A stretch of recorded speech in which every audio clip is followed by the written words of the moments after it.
ভাই কাল ছিল রথযাত্রা। আর রথযাত্রা উপলক্ষে আমাদের হসপিটালে ছিল জগন্নাথ দেবের পুজো। আর সেই পুজো উপলক্ষে আমাদের হসপিটালে একটা ছোটখাটো খাওয়া-দাওয়ার ব্যবস্থা করা হয়েছিল, যেখানে অনেক লোকই নিমন্ত্রণ ছিল।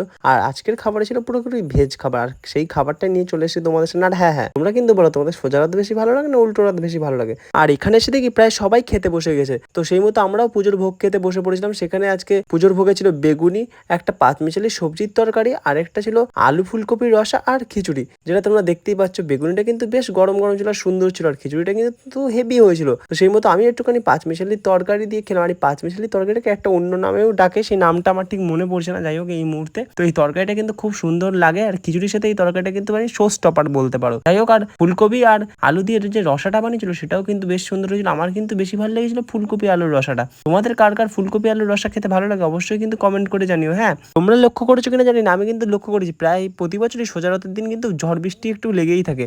মানে বলতে পারো বৃষ্টি হয় একটু হালকা হালকা, আর এই দিনও প্রচুর বৃষ্টি হয়েছিল। তো ওয়েদারটা বেশ ঠান্ডা ঠান্ডা লাগছিল, আর এরকম গরম গরম খিচুড়ি খেতে খুব ভালো লাগছিল। আর ভোগের প্রসাদ খেতে তো অমৃতই লাগবে, তোমরা জানোই সবাই। আর তোমরা কারা কারা রথযাত্রা উপলক্ষে পুরী গেছো অবশ্যই কিন্তু কমেন্ট করে জানিও। আর এই যে দেখতে পাচ্ছ লাস্টে চলে এসেছিল চাটনি, পাঁপড় আর একটা করে রসগোল্লা, এটা কিন্তু শেষ পাতে না হলে জমেই না। তো চলো আজকের ভিডিওটা কেমন লাগলো অবশ্যই কমেন্ট করে জানিও। চলো দেখা হচ্ছে নেক্সট ভিডিওতে, টাটা বাই বাই।